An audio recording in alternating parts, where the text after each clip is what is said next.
Shopping मल खुलिबाय दायो नोंथांमोना बे शपिं मलखौ बबे थावनियाव खुलिदों? बेखौ जों रौता सारिआलिनि उदालगुरि रड आरो नियार अट' स्टेन्ड आरो अपोजिट एलपि स्कुल। जे नोंथांमोना दिनै जे बेयाव बे शपिं मलखौ खुलिबाय बेयाव नोंथांमोनहा मा आइटेमखौ लानाय जादों बेयाव? बे जों बेसिकेलि ग्रसारिनि गासै आइटेमखौ मोननाय जागोन लोगोसे खम एमआरपिनि जों जेसेबां हायो गाहायाव होनाय बेखौ सिन्था खालामदों आरो बेयो दंखायो अलरेडि एमआरपिनि गाहायावबो मोननाय जागोन आरो लोगोसे बेहाय हाउसहोल्ड आइटेम गासैखौ मोननाय जागोन माखासे गिफ्ट आइटेम मोननाय जागोन बार्थडे आइटेम आरो बेहाय आरो गोबां कस्मेटिक एफएमसीसी बे गासैखौ मोननाय जागोन बेहाय। नोंथांमोना बेयाव माखासे नोंथांमोननि बे प्रडाक्टखौ नोंथांमोना बबेनिफ्राय लाबोदों? जों प्लास्टिक आइटेमखौ दिल्लीनिफ्राय लाबोदों कस्मेटिकखौबो दिल्लीनिफ्राय लाबोदों आरो ग्रसारि एफएमसीसी जों बेखौ गुवाहाटीनिफ्राय लाबोनाय जादों। दायो जे नोंथांमोनहा बेबायदि आइटेमफोरखौ लाबोदों दायो बे समाव नोंथांमोना माबायदि सार्भिस होनाय जादों? जों बेखौ हानायसेबां पाब्लिकनो जेसेबां हायो डिसकाउन्ट होनो जों सेस्था खालामदों।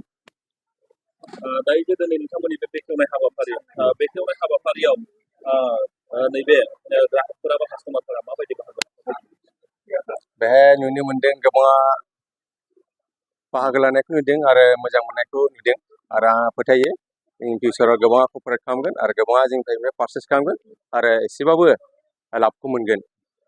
जे नोंथांमोना नैबे दिनैनि बे हाबाफारियाव फिथा हास'नो थाखाय अर्थात बेखेवनो थाखाय नोंथांमोना सोरखौ लिंहरनाय जादों? जों फिथा हास'नो थाखाय बिथां डक्टर निलुत स्वर्गियारि बिथां एमसि एमएलए बिथांखौ जों लिंहरनाय जादों।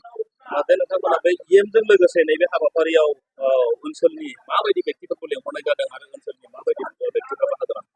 ओनसोलनि जों बेहाय गासै जोंनि लोगो दखानिफोरखौ लिंहरनाय जादों आरो बेबायदिनो गावनि रिलेटिभफोरखौ लिंहरनाय जादों आरो गावनि लोगोफोरखौ लिंहरनाय जादों आरो बे माखासे नेताफोरखौ लिंहरनाय जादों ओनसोलनि। जे नोंथांमोना दायो बे समावनो जे बेखेवनाय हाबाफारिनि गेजेरजों गोबां रायजो राजाफोरनिसिम मा खावलायगोन? जों बिथांमोननिसिम बेखौनो खावलायदों बे हाबनानै नायनानै एसे एडभाइस होलांगोन जोंना माबाफोर कालेक्सना खम जालांदों नामा माबाफोर जोंना दामा बबेबा बुस्थुआ बारा जादों नामा जोंनो एसे एडभाइस होलाङो जुदि बबेबा बुस्थुआ बारा जादोंबा जों बेखौ सेस्था खालामगोन जे जोङो एसे खमाव होनो हायो आरो जोंनि सेस्था खालामनाया बेनो कास्टमार रिभिउ जोङो बिथांमोननि फिडबेकखौ नायनानै जों हानायसेबां जोङो खम मূल्यआव होनो जों सेस्था खालामगोन। नमस्कार আজি এইটো শুভক্ষণত আমি কিং বাজাৰ এটা ডিপাৰ্টমেণ্টেল ষ্ট'ৰ উদ্বোধন কৰিলোঁ। ইয়াতে ৰাইজৰ সুবিধাৰ্থে আমি সকলোবিলাক সামগ্ৰী এটা জেগাতে গোটেইবিলাক পোৱাৰ ব্যৱস্থা কৰিছোঁ যিটো ৰেহাই মূল্যত পাব। ইয়াৰ লগতে আৰু এটা ৰাইজৰ কাৰণে আমি সুবিধা আনিছোঁ যিটো হোম ডেলিভাৰী।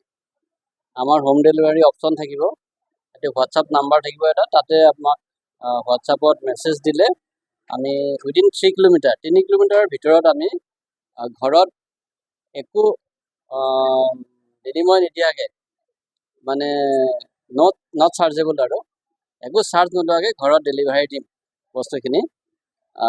কিন্তু পাৰ্চেজৰ এটা এমাউণ্ট থাকিব, সেইটো আমি নিৰ্ধাৰণ কৰা নাই, সেইটো আমি জনাম কাষ্টমাৰক। গতিকে এইটো এটা সুবিধা আনিছোঁ আপোনালোকলৈ আৰু সকলো সামগ্ৰীতে ডিছকাউণ্ট থাকিব, ৰেহাই মূল্য পাব, এইখিনি আমি ৰাইজক প্ৰতিশ্ৰুতি দিলোঁ আৰু।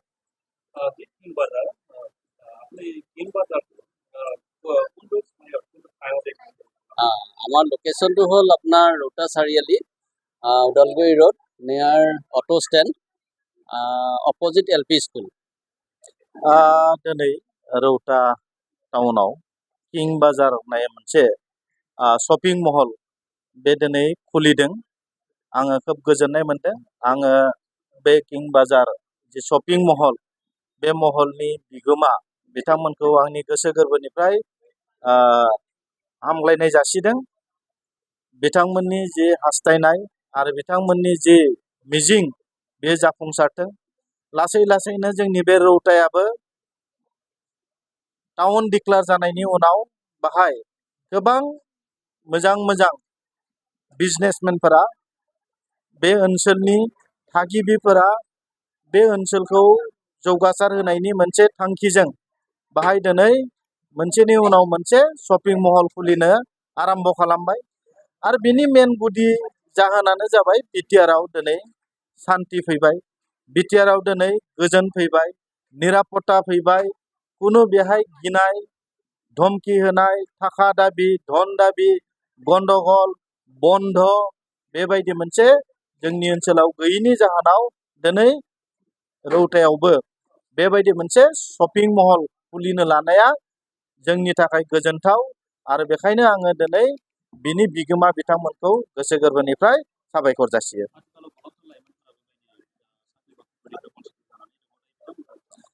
बेनो नोजोरा जोंना जे गोबां लाइमोनफोरनोनो साखरि जे होनो हागोन बे असम्भब, गासैबो जे साखरि मोनगोन बेयो असम्भब। दा बेखायनो जोंनि लाइमोनफोरा बेबायदि बिजनेसनि गेजेरजों गावनि आथिङाव गाव गसंनानै बोरै नोङो गावनि जिउखौ, गावनि न'खरखौ आरो जोंनि ओनसोलखौ राङारि बिथिङाव सक्तिशालि खालामनो थाखाय जों बयबो दिनै बेबायदि बिजनेसनि गेजेरजों जोंनि इयुन जोलैखौ जोङो देरहासार जाहोनो थाखाय, गावनि आथिङाव गाव गसंनानै थानो थाखाय बेबायदि बिजनेस खालामनायनि मोनसे बारहावा जोंनि ओनसोलाव दिनै फैदों। गोजोन फैनाय लोगो लोगोनो, निरापत्ता फैनाय लोगो लोगोनो जोंनि ओनसोलाव बेबायदि बिजनेसनि जे मोनसे थांखि आरो नोजोर बियो दिनै मोगथां महर मोनदों। गोजोन्थों।